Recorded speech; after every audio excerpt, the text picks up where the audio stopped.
Hi! She didn't let me borrow her shirt today. Yeah, in the beginning you were borrowing my shirts. Now I'm borrowing your shirts. I'm getting on board. Pretty soon we're going to run out of shirts. Yes, yeah. We're going to start seeing the same shirts again. Yeah, you're going to start seeing a recycle. Although I have some ordered that are super cute. Oh, they just so happen excited. to be taking like 9 weeks coming from China or somewhere, Yeah. but they're coming. Hey, there's nothing like retail therapy, I know. right? Yep. You know, and that's kind of funny that we want to talk about stress. I just feel like so many people are stressed right now in this day and age. Like everyone is just so stressed out. Mm-hmm. And why do you think that is? We're just trying to do too much, or? Definitely. And you know what's fascinating for me is that we don't know we're stressed. That's what's really messing with me. We have become so accustomed to being running stressed and being stressed, yeah, that we don't even know it. And so I'm working with people lately, and it's like, no, I'm not stressed. How you doing? I'm not stressed. I'm not. And then they do their session. I'm like, you're pretty stressed. You gotta be stressed. There's no way. Like yeah. if I had out, it was a fascinating thing years ago. Everything was assessments, and there was a stress assessment. And one of the things they explained is stressors are not always negative. Moving into a new home will get you as many points as a divorce. Wow. So the stressors of like my stepdaughter, I hate to call her stepdaughter, my daughter, Megan got married 2 months ago. Wow, yeah. the stress coming up to that of like, right. even my husband like trying to plan the perfect speech, and you have to have the perfect outfits, and just the stress. So even weddings, babies being born, such a wonderful thing. Really high number on the stress count. Or moving. Having family come in town and stay with you, or planning a party for someone, like for your kids. Parties. I mean, all of those things are happy things, but they cause stress. Major stress. Yeah, for people who already are, because we're working too hard. Yes. We don't have the downtime that we used to because of social media and phones, and we're so connected now that we can work from anywhere, and we do a lot of work all from the time, home. 24/7. And not only that, but kids and all the other things going on in our world. And I think a lot of people take on the stresses of other people because of what we're seeing on social media as well. Yeah, I find I've really been taking a look lately, for me, just the overwhelming amount of information coming my way. Information about people's health, information about the traffic, the weather, the hurricane season. Like there's so much information, and all of it's anxiety producing. Yeah. And so like my most delicious moments in my life right now is my walk in my neighborhood. And just listening to the birds. Oh my gosh, they're communicating. They've got a whole song and dance going on, Just listening to the quiet, listening to the birds. Phone off. And just even TV off. I noticed when my kids come home, like before I would turn on the TV to kind of watch the news while I was doing dinner, and I'm like, I don't need, first of all, I get enough news. I don't need to be watching any more news. No. And so I turned it off, and it's just so nice, the silence, the kids are doing their homework, I'm doing dinner. It's almost like a meditation, like listening to the breeze and listening to the birds, and and you can actually hear them when they have a question from you instead of you focusing on the television or whatever it is. I really noticed that when you quiet everything, it does make your stress level go down dramatically. Significantly. The other thing I wanted to talk about is how taking some time off. It's so funny because we were talking about this beforehand, Shannon and I, about how a lot of people just don't take vacations. And I said, I'm not one of those people. I said, I take all my vacation time. And I do have a lot of it because I've been with CBS 12 for 20 years. Woo! So I've built up a lot of vacation time. Right. But I take my vacations, and that is one thing that helps me recharge. It really does make a difference for me to get away and from work, and even sometimes from home. Sometimes I do a staycation. But the funny thing to me is I notice when I'm off and I'm not on social media, when I come back and I look at the comments, people say, "Oh, you're taking another vacation? Oh, look, Suzanne's off again." Again? Yeah. Right. And it's like we shame people for taking care of themselves or for taking the time off that they need. And I think because we don't do it. It's always coming from the person. If you had to go back and research it, it's coming from the person who hasn't. Well, I haven't had a vacation in 5 years. Don't brag about that. That's not a good thing. Right. But that's what it is I don't grant myself this luxury, and I'm a little annoyed that you can. Yeah. Yeah, so it's interesting to me. So stop shaming people for Eric. taking care of themselves. Eric Roby. He's gotten better. You've gotten better. Go Ireland. And he's gotten better. He's been taking vacations. You know, he almost wore it as like a badge of honor. Eric, my co-anchor on CBS 12, you know, he almost wore it as a badge of honor that he wasn't taking his vacation. Well, 2 years ago when I started there, he was like, Suzanne's going again. You know, and he was all upset about it. And I was like, trying to figure it out, and you were saying, well, if you would take care of yourself, and I was watching you guys banter, but he has started to take care of himself, and going to Ireland was such a wonderful thing. So hence, I bet you'll see less shaming coming from him in regards to that, and you probably already have. Yes, it's the more true. that he takes care of himself. Yeah. So it's interesting how that comes up for people when you are taking care of yourself. How they want, you know, it's almost like they want what you, but they want to shame you for it. But the funny thing is I just recently went on a vacation. My kids were on spring break, and I had a rough week right before at work. And I just said to myself, you know what? I'm going to not think about it. I'm not going to even respond to any emails or anything. I'm not even going to check my email. And I sent out an email to the whole, a reply email to everyone basically saying, I am not checking my emails. It wasn't even the reply that said, I'll have limited email access. No, it was, I am not checking my emails. I will not be available until this date. And so it's very freeing when you do that. So don't be afraid to do that. People will get by without you. And the other thing that I did going into this was, you know, we had 4 kids going on vacation to the Keys. And I was going into this vacation thinking, that's not really a vacation. Like, it's going to be stressful. You know, and I was almost like building up the stress for my vacation.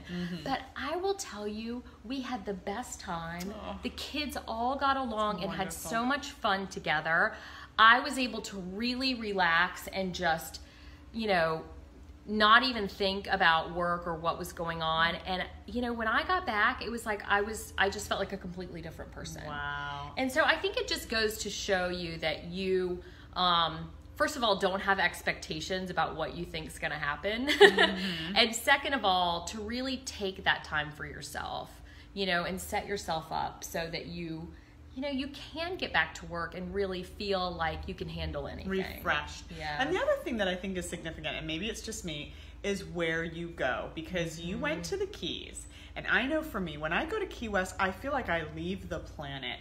Like it's one of the few places in the world that I feel like I don't even remember that I have kids, a job, nothing. You know, it's like it's like everyone's so laid back. Yeah, it's just like you don't remember any of the things that you worry about regularly. It's just a different atmosphere, and I think that's really important. Yeah. To be able to get into an environment that's quiet or soothing or beach or healing. The other place that I love is, you know, going to Gainesville to see my daughter. We'll go up to St. Augustine. It's just so many trees.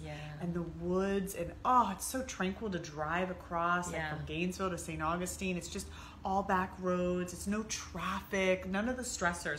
So really consider the environment you're going into, and does it have that relaxed mode? Yeah, and also do something that you've always wanted to do. You know, I really want my vacations to be about either learning something new, learning about a new place, or just going to really just relax.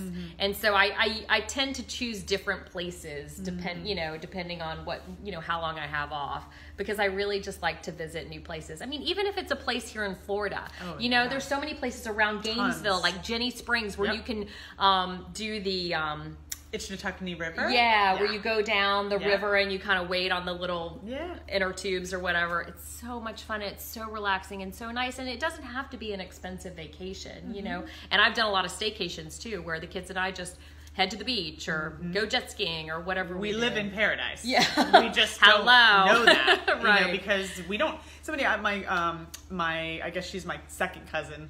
She feels like a niece because she's, you know, 20-something. We were talking on the phone the other day, and she was saying, oh gosh, do you go a lot to the beach? And I'm like, No.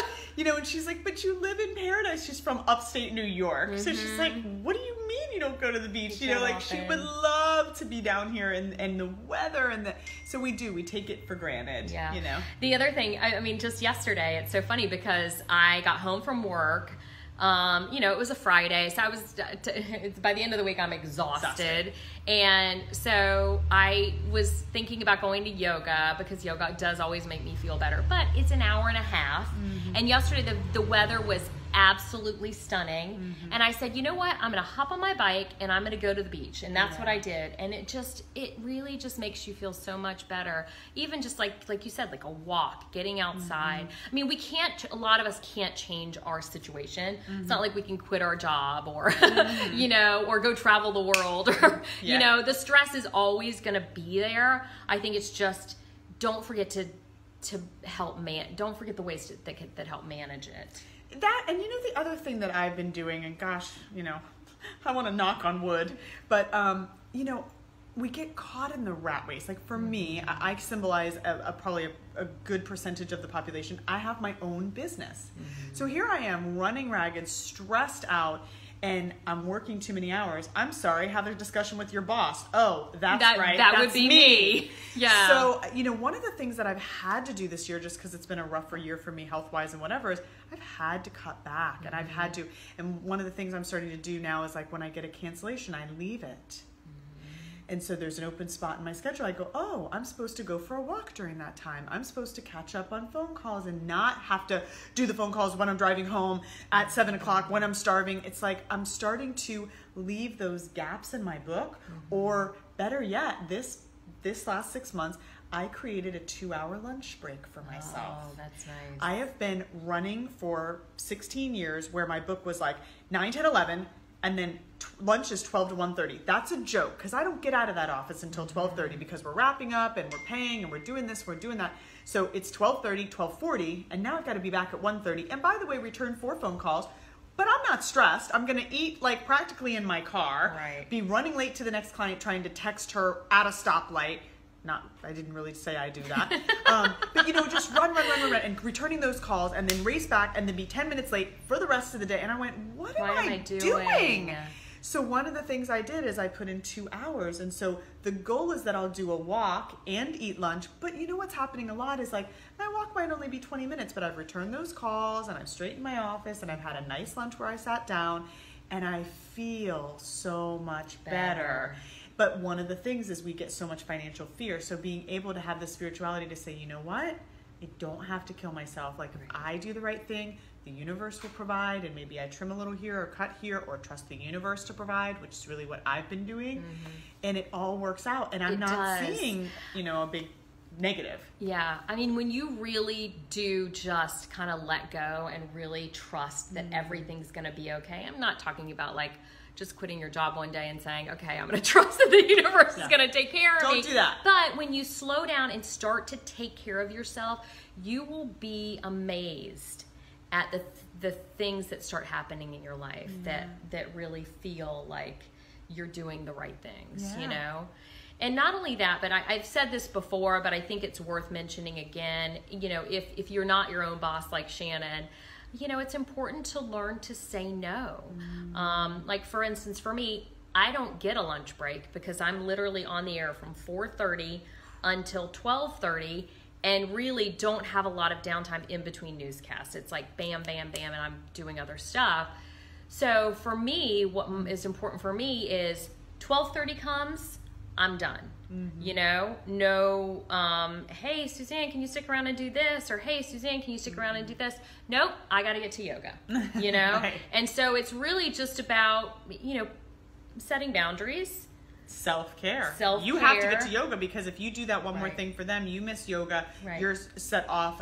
You're not going to sleep as well. You're not going to be more available for your kids. I mean, it's the trickle-down effect. It is. You know, and my kids, for instance, you know, my daughter a few months ago, she wanted me to come pick her up early from school. I don't remember what was going on, but they could leave a little bit early, and she wanted me to come pick her up early from school. Now, to do that, I have to drive way out of my way because the school is a little bit out west.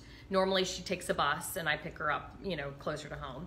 And so, it was a little bit, it was out of my way. I was missing yoga.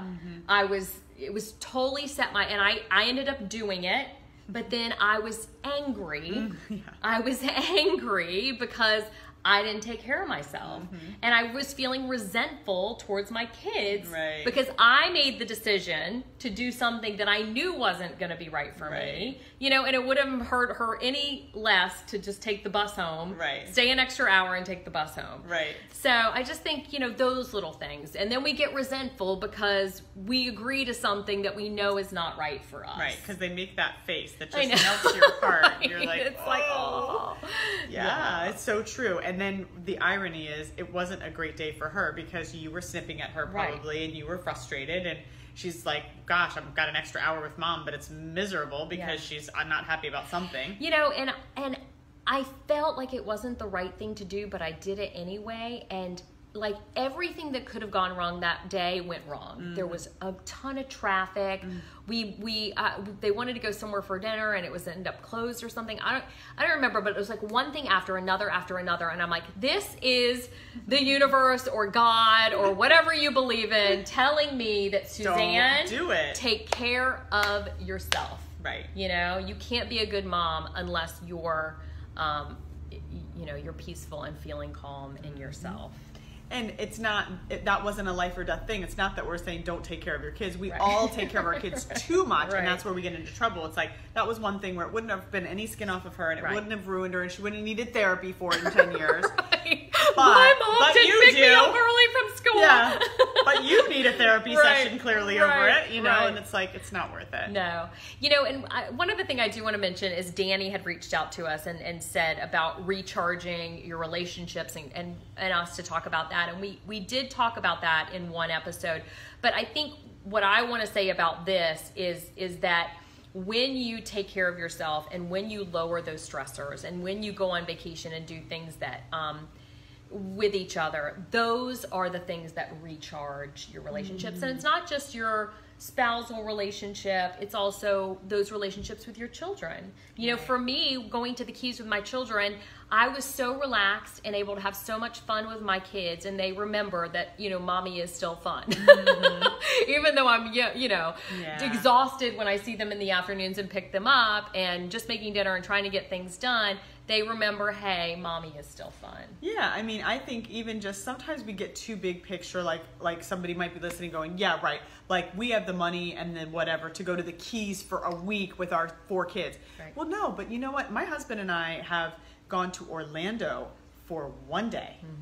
We've left Saturday morning at 9 o'clock, get up there at 11. We're by the pool by noon, right, in the big resort or whatever that he found online at a discounted rate and whatever, and have a big beautiful room and lay by the pool till the sun goes down, leisurely get dinner, eat in the room, watch a movie, and no distractions. And by the next day, lay by the pool again. By the next day at 5 when you're heading home, you feel recharged. You do. You feel connected as a couple. You feel recharged. So I think we talk ourselves out of things because it feels too overwhelming and too big when you can break it into just bite-sized pieces. Yeah. And I will tell you that the Keys trip was extremely cheap because my boyfriend's from the Keys. His parents still live down there. They have their house still down there. They live there. And we stayed with them.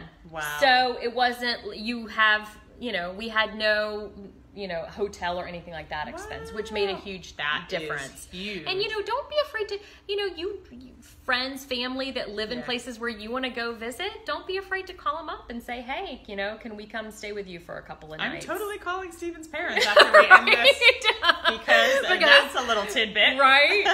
Yeah, I mean, it's awesome. And the other thing is they do now have these swapping programs where you can go someplace you've always wanted to go and offer up your house. I can't remember the name of the website, but if you just Google it, and you don't have to pay anything. You just swap homes, and you have everything there. Yes, it's not wifeswapping.com. It's house swapping. Do not get us in trouble here. It's true. Just swap your home, not your wife. And don't forget, we are now on YouTube, all of our episodes. They're also up on our website. It's the acronym for What Your Friends Won't Tell You. So WTY, what? No, WY, what your friends? WYF. WTY. Yeah. Right? Do it. Okay. WYFWTY.com. That's our website. And we're also now on a podcast. Yeah, so you can listen in your car, download it. Yes. A lot of people have been asking me about that because a lot of people don't have the time to watch an entire video, and they said, you know, can you put it up on podcast? So we finally figured out how to do that. I actually hired someone. That's a lie, yeah. I hired someone to do it. Actually, a teenager. Yes. Highly recommended. And he put all of our episodes onto the podcast. So you just go to your iPhone with a little purple podcast icon, search What Your Friends Won't Tell You, and all of our episodes will pop up, and you can listen to them on your commute or while you're in the car. And it's just so much easier, I know, than watching an entire video when you can just listen. Yeah. We're also up, our podcasts are also up on the Anchor app, which is, it's Anchor, ANCHOR. If you don't have an iPhone and you want to still listen, you can listen on the Anchor app as well. You can download that. It's free. Yeah, because my mom has a flip phone, so that would be Oh, helpful. yes. Whole nother topic. Except for with a flip phone, you can't have apps. No, but she can do it on her little iPad that she's Oh, so yes, excited yes. about. Okay. I Or was her- like, I just didn't Yeah. want her to think she Or could her download. computer. Yeah. Right, or a Yeah. computer. Yep. So she can listen as well. Yeah, we're not downloading on flip phones. I do know that. We're not doing much on flip phones, No. but it might be good for us all to go back to a flip phone. Yes, I am Especially if totally you want supportive. to, if you want to reduce that stress level. Yes. Okay, so so make sure you share our podcast, share our videos, like our videos, comment on our videos. If you have a suggestion for a topic, we would love to talk about it. Shannon is brilliant with all of her tools. No, I don't. She is. She's Takes one to know one. She's brilliant. And subscribe Yes. to YouTube. Yeah, subscribe to our YouTube channel. And buy a flip phone so that you can be less stressed. And that's our advice for the day. Have a great day. Bye.